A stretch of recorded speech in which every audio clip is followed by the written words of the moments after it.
If there aren't negotiations over Vietnam, do you see a danger of a big escalation of the war? Well, I would just say that it would be much better if we didn't have to have the communists represented. But we have to deal with the realities of the moment, and the alternative to that is to crush them militarily and therefore destroy most of Vietnam. They'll have to accept the fact they're not going to defeat the United States. I mean, if we ever really want to conduct this war in a military way, it's not going to last very long. I'm hoping that we'll avoid that. Senator Kennedy, you proposed to include the National Liberation Front, the political arm of the Viet Cong, in any future government in Saigon.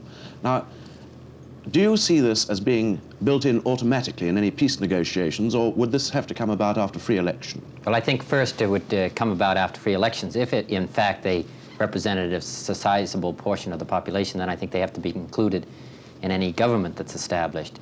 During the interim period of time between after the peace discussions begin and the elections take place, I would think that you're going to have some international control of Vietnam during that period of time, which there will be a government, and there may or may not be representatives of the National Front represented in that interim period. But in any case, what I think is what we have to accept here in the United States, if we are interested, as we say, in free elections, if we're interested in doing something other than destroying all those who are members of the Viet Cong or sympathetic toward the National Liberation Front, if we have some other policy, which is a policy of a negotiated settlement, I think that we have to be prepared for the inclusion of representatives of these dissident groups within any government. Now, what form it'll take and how it'll be accomplished, I'm not certain. I think that's going to have to be worked out, but I think that the general principle has to be accepted. Do you think that a suggestion like this, if it did come about, would bring Hanoi closer to the conference table? Well, I think that they are... First, I'm in favor of staying in Vietnam, and I'm not in favor of unilaterally pulling out of Vietnam. Secondly, I feel strongly that the Hanoi is not going to come to the conference table if they think that the United States is going to pull out unilaterally, so I think that has to be clear to them. Third, they're not going to come to the conference table if they think it's just going to be abject surrender. And so that I think that this is partially because of the pressure of the Chinese on them, so that I think that we have to show enough of our cards to them to have them feel that it's worthwhile entering into discussions with them, that the conference is worthwhile, it makes some sense for them, and out of such a conference, there could be a government and a political establishment in South Vietnam with which they could live. A lot of people here, I imagine, would feel that this was in some way climbing down. Would you agree with that? Well, I think we have to consider what the alternatives are. There are three alternatives in Vietnam at the present time. Either we pull out, which I'm against. Number two, that we have a military effort there where we crush the Viet Cong, and which I think we can do with not only a large casualties of our own will be involved, but I think also it will be tremendously difficult for the people of South Vietnam and destroy a good part of that country. The third is to have a negotiated settlement. I understood that was our policy, and I'm just trying to put the dialogue into the area of what this actually means. Now, if we're not willing to accept this idea, if we're not willing to accept the results of a free election, if we're not willing to have any representatives of the National Liberation Front or the dissident group within the government, then that's our policy, then it's different. Then we are, in fact, embarked upon a policy of crushing these groups militarily. That's going to require a great deal more military effort than we've expended so far, and we should be prepared for that.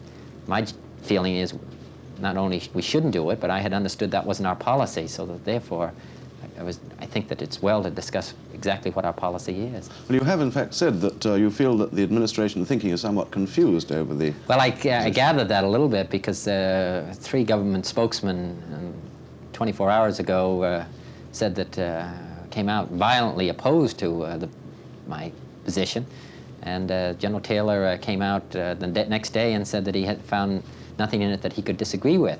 I also find it difficult for those who oppose my position to then say they're in favor of free elections. I don't see how you can have it both ways. To say we're going to favor free elections, we'll abide by the results, but then to say after it's pointed out that maybe the communists are going to win some of those seats and they're going to be represented in government, say we're not going to accept that. So that therefore there is an inconsistency in position, and also to say we're going in without preconditions when in fact it might appear that we do have a precondition, which is that no National Liberation Front or Viet Cong is going to be represented. I would hope that not only we would we'd decide what our own position should be at the executive branch of the government, but we'd also focus on this within our own country. Vice President Humphrey has said that your plan is like putting a fox in the hen coop, that this could only lead to more trouble than the communists would take over. Would you in any way agree with him? Well, I would just say that it would be much better if we didn't have to have the communists represented. But we have to deal with the realities of the moment, and the alternative to that is to crush them militarily and therefore destroy most of Vietnam. I had understood that wasn't our policy. From Secretary Rusk, from Maxwell Taylor, and from others, that was not our policy. So therefore, it's a negotiated settlement that is our policy. If you take a negotiated settlement, then you're going to have some representatives of this group that is going to be involved in the government. Now, it's not perfect by any means, but the situation in Vietnam is not perfect. Secondly, I'd point out the fact that communists have been represented in governments in one way or another over the period of the last 25 years, and those countries have survived, whether it's France, Italy, and there have been others. If there aren't negotiations over Vietnam, do you see a danger of a big escalation of the war?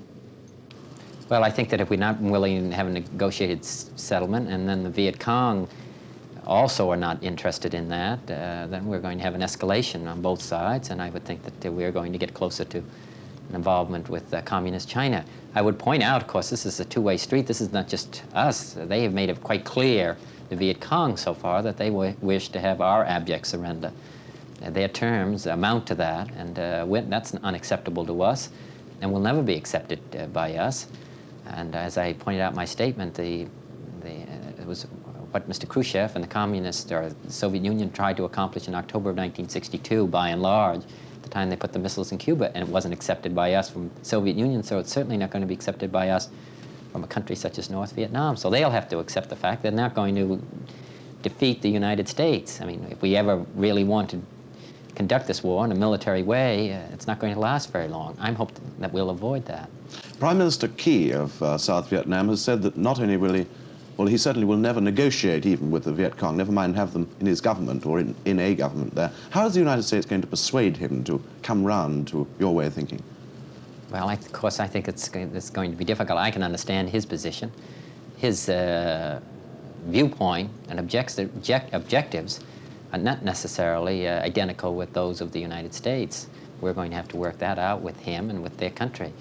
We are involved in this war and this effort, and so that therefore we have our interest to protect. I'm in favor of keeping that in mind. How real do you think, Senator, is the danger of a possible intervention by Red China? Well, I think it gets more. I think there's a possibility now, a grave possibility, whether it takes the role that it took in North Korea or in some other way. There are already 20,000 Chinese in North Vietnam working in various ways, and I think that over a period of a year, if this continues to escalate as it appears to be doing, that the involvement of the Chinese will be considerably greater. Do you think that there's a lot of support in the United States for a plan such as yours to find some solution? I do. I think it's going to require the direction from Washington, but I think that people are, number one, people are not going to accept a defeat there, not going to accept being pushed out of Vietnam by the communists. But I think that there is an interest in trying to reach an accommodation and agreement, but they have to understand in Hanoi and Peking that they're not going to defeat the United States militarily there. But I think after that's accepted, we're not going to turn the people of South Vietnam over to the communists. Once that's accepted, then perhaps we can reach an accommodation which is not completely satisfactory to any of the parties or all of the parties, but which will preserve their essential interests in the communists and preserve our essential interests. And therefore, we have to give on some things that are unessential.